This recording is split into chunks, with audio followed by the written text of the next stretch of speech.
আজকের ভিডিওতে আপনাদের জন্য আছে একটি বড় চমক। রেডমি ব্র্যান্ড নতুন বছরের দ্বিতীয় দিনেই লঞ্চ করতে চলেছে তাদের একটি অবিশ্বাস্য স্মার্টফোন রেডমি টার্বো 4। তাহলে চলুন জানি এই ফোনটি নিয়ে বিস্তারিত।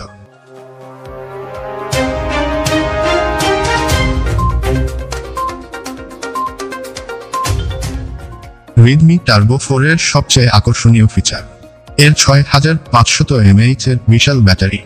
এটি শিওমির ইতিহাসের সবচেয়ে বড় ব্যাটারি, যা আপনাকে দিনের পর দিন চার্জ ছাড়াই চালিয়ে নিয়ে যেতে সাহায্য করবে। এই স্মার্টফোনের ডিজাইন এক কথায় অনবদ্য। ফোনটির পেছনে রয়েছে ডুয়াল লেড রিং লাইট, যা ক্যামেরার চারপাশে চলবে। ডিভাইসটি IP68 এবং IP69 সার্টিফাইড, যা মানে এটি পানিরোধী এবং ধুলারোধী। একজন জনপ্রিয় চীনা ইনফ্লুয়েন্সার সম্প্রতি ডাইনে রেডমি টার্বো 4 আনবক্স করেছেন।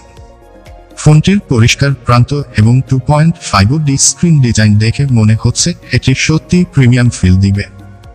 আপনারা কি জানেন, এই ফোনটি পোকো X7 Pro নামে আন্তর্জাতিক বাজারে আসছে। 9 জানুয়ারি ভারতে একটি বড় ইভেন্টে এটি উন্মোচিত হবে, তাই অপেক্ষা করুন আরও বড় চমকের জন্য। এই ছিল রেডমি টার্বো 4 সম্পর্কে আমাদের বিস্তারিত আলোচনা। কেমন লাগলো জানাতে ভুলবেন না, এবং এমন আরও তথ্য সমৃদ্ধ ভিডিও পেতে সাবস্ক্রাইবও করুন আমাদের চ্যানেলে। ধন্যবাদ।